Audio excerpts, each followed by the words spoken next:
Vă salut! Reprezint echipa Amenajer Locuințe și vreau să vă prezint montajul unui tavan din gips carton pe structură metalică dublă.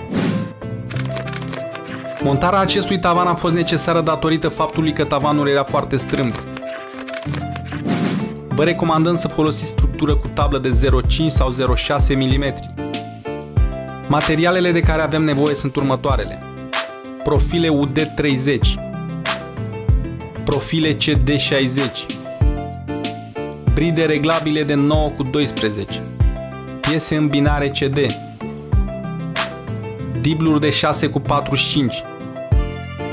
autofiletante de 2,5 denumite și negrese, șuruburi autoperforante de 9,5 mm, plăci din gips carton de 9,5 mm grosime. În cazul în care se vrea și o izolație termică sau fonică, se poate pune și vată minerală.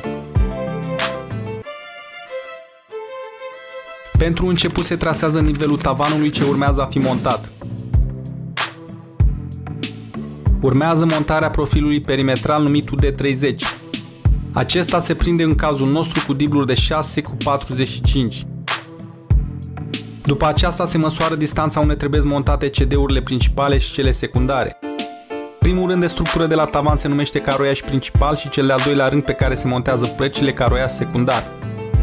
Se montează caroiajul principal și cel secundar. Caroiajul principal se prinde cu bride reglabile de tavanul existent. După aceasta se nădesc CD-urile acolo unde trebuie profile mai lungi de 4 metri cu piese de îmbinare CD.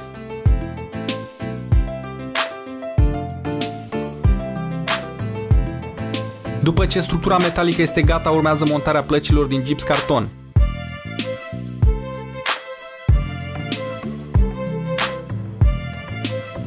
Pe partea care este dreaptă, plăcile vor fi tăiate pentru crearea unui șanfrem folositor în momentul chituirii.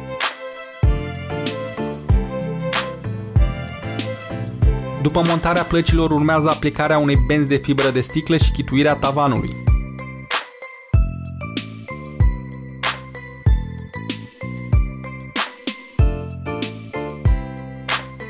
Echipa Amenajer Locuințe vă pune la dispoziție servicii de montaje gips carton, instalații electrice, sanitare și termice, renovări, finisaje interioare și exterioare, precum și construcții de case.